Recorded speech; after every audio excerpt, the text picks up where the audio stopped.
और मंदिर में अंदर प्रवेश करते समय जैसे ही मंदिर में मेरी बीबी ने अपना पहला कदम रखा तो मानो मेरी बीबी के पैरों तले धरती खिसक गई हो। और जो दृश्य मैंने देखा मेरी आंखें फटी की फटी रह गईं। दोस्तों, जीवन में कैसा भी घोर संकट क्यों ना जाए, बस दिल से और पवित्र मन से श्री हनुमान दादा को याद करें, प्रार्थना करें, वे आपकी सहायता जरूर करेंगे। जय सिया राम, जय हनुमान दादा के भक्तों। मेरा नाम विश्वजीत है। मेरे और आप सभी के इस चैनल हनुमान दादा की भक्ति की शक्ति में आप सभी का स्वागत करता हूं। आज मैं एक भक्त से जुड़ी सच्ची घटना आप लोग को सुनाने वाला हूं। तो आज हम जानेंगे कैसे इस घोर कलयुग में श्री कष्टभंजन हनुमान दादा ने बचाया भयानक प्रेत आत्मा से, जिसे सुनकर आपका भी बढ़ेगा विश्वास हमारे प्यारे श्री हनुमान जी के प्रति। दोस्तों, श्री कष्टभंजन हनुमान दादा का यह मंत्र ओम नमो हनुमंते भय भंजनाय सुखम कुरु फट स्वाहा, यह मंत्र बहुत चमत्कारी है और प्रभावी है, जिसका जाप करने मात्र से ही दुनिया की हर तकलीफ से बचा जा सकता है। और हाँ दोस्तों, अगर आप हनुमान जी से जुड़े सच्चे अनुभव, सच्ची घटना सुनना चाहते हैं तो वीडियो को लाइक करें, चैनल को सब्सक्राइब करें और बेल आइकन को दबा दें और वीडियो को शेयर भी करिएगा, ताकि ज़्यादा से ज़्यादा लोगों के पास हम श्री हनुमान जी की महिमा को पहुंचा सके। तो आप लोगों से रिक्वेस्ट करता हूं कि आखिर तक इस वीडियो को जरूर देखिएगा। और हाँ दोस्तों, आप लोग के पास भी श्री हनुमान दादा से जुड़े सच्चे अनुभव, सच्ची घटना हो तो आप मुझे ईमेल कर सकते हैं। मेरा ईमेल आईडी vk856972@gmail.com है। शेयर जरूर करें। तो आइए जानते हैं क्या हुआ था इस भक्त के साथ। जय सीताराम, जय हनुमान दादा के भक्तों। मेरा नाम पीयूष चौहान है और मैं गुजरात में भावनगर जिले के तलाजा तालुका में रहता हूँ। मैं आपके चैनल के माध्यम से श्री हनुमान जी से जुड़ा एक अद्भुत अनुभव शेयर करना चाहता हूँ, जो कि मेरी पत्नी से जुड़ा है। 2016 में मेरी शादी हुई और 2017 में मेरे घर ईश्वर की कृपा से बेटे का जन्म हुआ। फिर उसके 2-3 महीने बाद जो हुआ उसे आज भी याद करके मेरी रूह कांप जाती है। एक दिन मेरी बीबी की तबीयत बहुत ज्यादा खराब हो गई। फिर मैं उसे राजूला गांव के एक हॉस्पिटल में ले गया। हॉस्पिटल में सारे टेस्ट करवाए, लेकिन जब टेस्ट के रिपोर्ट्स आए तो हम सब चौंक गए, क्योंकि सारे रिपोर्ट्स नॉर्मल आए थे। मेरी बीबी की तबीयत और खराब होती जा रही थी। डॉक्टरों को भी पता नहीं चल पा रहा था कि प्रॉब्लम क्या है, क्योंकि सारे रिपोर्ट्स नॉर्मल आए थे। मैंने 2-3 हॉस्पिटल बदले, इलाज करवाए, लेकिन कोई फर्क नहीं पड़ा।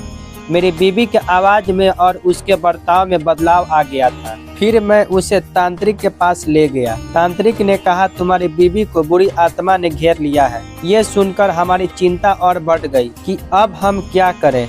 हमें कुछ समझ नहीं आ रहा था। उस तांत्रिक से हमें हमारी समस्या का समाधान नहीं मिला। मैंने ऐसे 2-3 तांत्रिकों को दिखाया, लेकिन हमें कोई रास्ता नहीं मिला। मेरा दिमाग ब्लॉक हो चुका था। बस यही फिक्र लगी रहती थी कि कहीं मेरी बीबी को कुछ हो न जाए।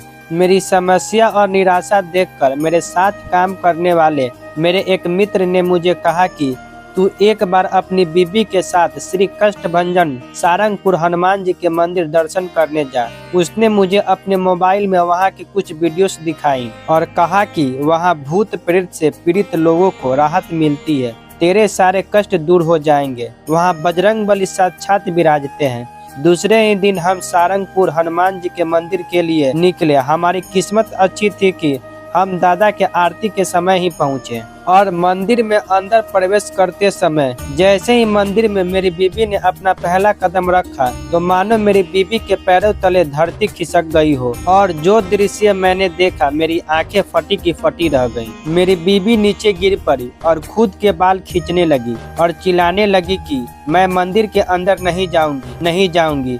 हमने बहुत कोशिश की, लेकिन वह मंदिर के अंदर आने के लिए तैयार नहीं थी। फिर मैंने वहां के पुजारी जी से बात की, मेरे हालात के बारे में बताया। उन्होंने मुझे दुकान से कुछ लाने को कहा और श्री कष्टभंजन हनुमान जी का नाम लेकर बीबी के गले में पहनाने को कहा। वह चीज पहनने के बाद मेरी बीबी थोड़ी शांत हो गई। फिर हम आरती में गए। आरती का लाभ लेकर हम धर्मशाला के रूम पे गए। फिर दूसरे दिन सुबह की आरती का लाभ लेने के बाद करीब 8 बजे भूत प्रेत वाली पूजा शुरू हो जाती है। हमारा नंबर 27 था और हमारा नंबर आया तब मेरी बीबी को पूजा में बैठाया गया और उससे पूछा गया कि तू कौन है और कहां से आई है। लेकिन मेरी बीवी ने कोई जवाब नहीं दिया। फिर पुजारी ने भगवान स्वामी नारायण का पवित्र जल मेरी बीवी पर छिड़का और 7 बार अगरबत्ती को माथे से उतारकर हमें पूजा का सामान दिया और कहा कि यह पूजा 3 महीने करनी होगी और 3 महीने पूरे होने के बाद वापस आना होगा। 3 महीने के बाद हम फिर से गए और फिर से हमें 3 महीने की पूजा दी गई और पूजा में हमें दी गई थी एक माला और हमें कहा गया था कि 5 माला भगवान स्वामी नारायण की और 5 भगवान श्री हनुमान जी की करनी होगी। 3 महीने बाद पुजारी जी के कहने पर हम फिर वापस गए। पुजारी जी ने कहा कि अब सब कुछ ठीक हो गया है, अब आपको चिंता करने की कोई जरूरत नहीं है। उसके बाद दादा के दर्शन करके हम घर के लिए रवाना हुए। आप मानोगे नहीं कि रास्ते में ही मेरी बीवी ठीक हो गई और आज मेरी बीवी की तबीयत बिल्कुल ठीक है। ये तो सिर्फ श्री कष्टभंजन सारंगपुर वाले हनुमान जी की असीम कृपा से हुआ है,